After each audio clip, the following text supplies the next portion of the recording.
साथियों, बीते 2 वर्षों में कोरोना को लेकर ये हमारी 24वीं मीटिंग है। कोरोना काल में जिस तरह केंद्र और राज्यों ने मिलकर काम किया, उसने कोरोना के खिलाफ देश की लड़ाई में अहम भूमिका निभाई है। मैं सभी मुख्यमंत्रियों, राज्य सरकारों और अधिकारियों के साथ सभी कोरोना वॉरियर्स की प्रशंसा करता हूं। साथियों, कुछ राज्यों में से कोरोना के फिर से बढ़ते केसेस को लेकर हेल्थ सेक्रेटरी ने अभी हमारे सामने विस्तार में जानकारी रखी है। आदरणीय गृहमंत्री जी ने भी कई महत्वपूर्ण आयामों को हमारे सामने रखा है।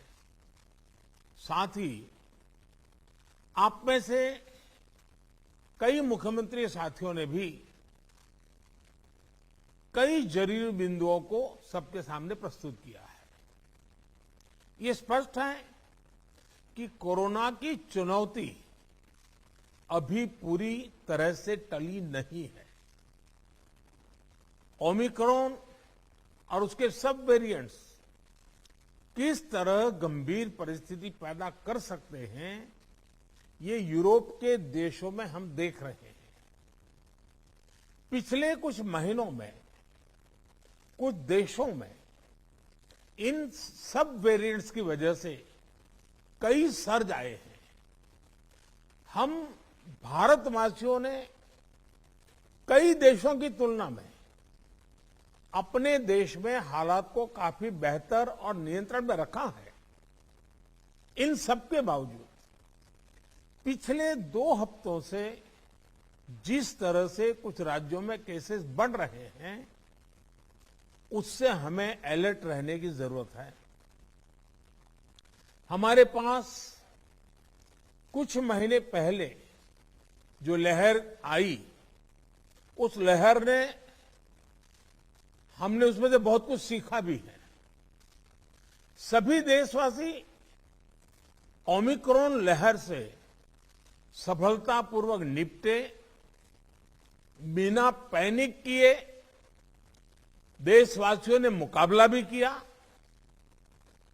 साथियों, 2 साल के भीतर देश ने हेल्थ इंफ्रास्ट्रक्चर से लेकर ऑक्सीजन सप्लाई तक कोरोना से जुड़े हर पक्ष में जो भी आवश्यक है वहां मजबूती देने का काम किया है।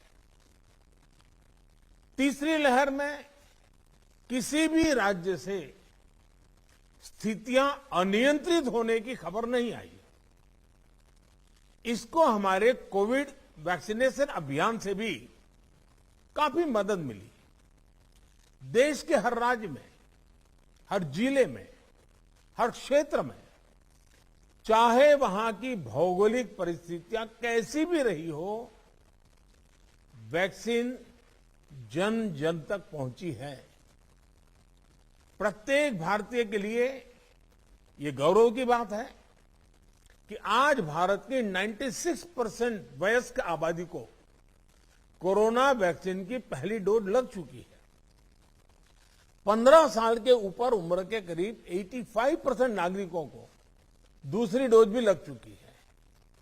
साथियों, आप भी समझते हैं और दुनिया के ज्यादातर एक्सपर्ट्स का निष्कर्ष यही है कि कोरोना से बचाव के लिए वैक्सीन सबसे बड़ा कवच है। हमारे देश में लंबे समय बाद स्कूल्स खुले हैं, क्लासेस शुरू हुई है। ऐसे में कोरोना केसेस के बढ़ने से कहीं ना कहीं पेरेंट्स के लिए चिंता बढ़ रही है। कुछ स्कूल्स में बच्चों के संक्रमित होने के मामले में भी कुछ न कुछ खबरें आ रही है। लेकिन संतोष का विषय है कि ज्यादा से ज्यादा बच्चों को भी वैक्सीन का कवच मिल रहा है।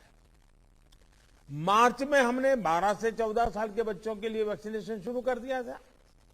अभी कल ही 6 से 12 साल के बच्चों के लिए भी कोवैक्सीन टीका की परमिशन मिल गई है।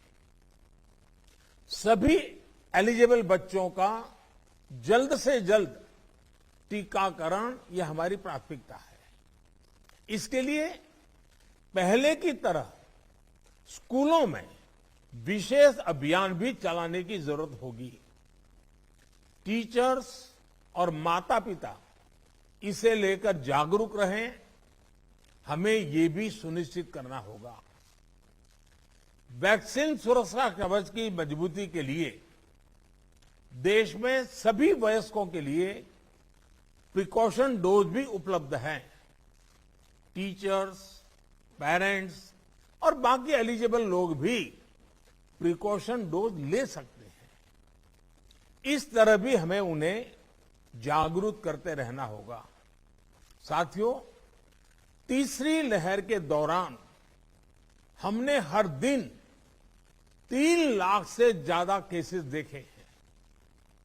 हमारे सभी राज्यों ने इन केसेस को हैंडल भी किया और बाकी सामाजिक आर्थिक गतिविधियों को भी गति दी। यही बैलेंस आगे भी हमारी स्ट्रेटेजी का हिस्सा रहना चाहिए। हमारे साइंटिस्ट और एक्सपर्ट्स नेशनल और ग्लोबल प्रिएम्प्टिव, प्रोएक्टिव और कलेक्टिव अप्रोच के साथ काम करना होगा। इन्फेक्शंस को शुरुआत में ही रोकना हमारी प्राथमिकता पहले भी थी और अब भी यही रहनी चाहिए। आप सबने भी जिस बात का उल्लेख किया, टेस्ट, ट्रैक और ट्रीट की हमारी स्ट्रेटेजी को भी हमें उतने ही प्रभावी तौर पर लागू करना है। आज कोरोना की जो स्थिति है उसमें ये जरूरी है कि अस्पतालों में भर्ती मरीजों में जो हमारे गंभीर इन्फ्लुएंजा के केसेस हैं उनका 100% आरटी-पीसीआर टेस्ट हो।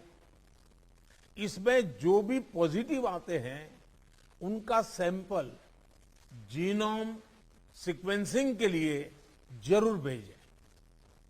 इससे हम वेरिएंट की समय समय पर पहचान कर पाएंगे। साथियों, हमें सार्वजनिक स्थानों पर कोविड एप्रोप्रिएट बिहेवियर को प्रमोट करना है। साथ ही पब्लिक में पैनिक न फैले, ये भी सुनिश्चित करना है।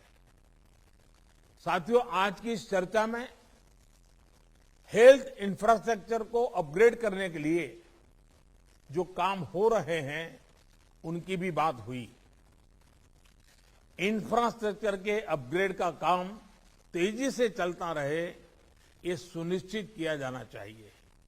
बेड्स, वेंटिलेटर्स और पीएसए ऑक्सीजन प्लांट जैसी सुविधाओं के मामले में हम काफी बेहतर स्थिति में हैं, लेकिन ये सारी सुविधाएं फंक्शनल रहे, हमें ये भी सुनिश्चित करना होगा और उसको मॉनिटर किया जाए, जिम्मेवारी तय की जाए ताकि कभी जरूरत पड़े तो हमें संकट ना आए।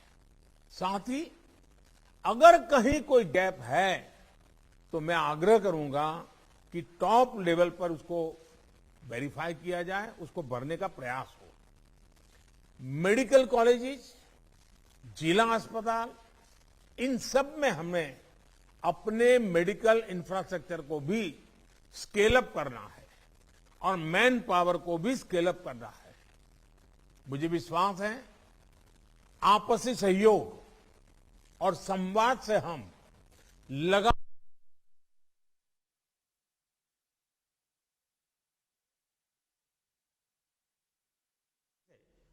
कोरोना के खिलाफ लड़ाई लड़ते भी रहेंगे और रास्ते भी निकालते रहेंगे।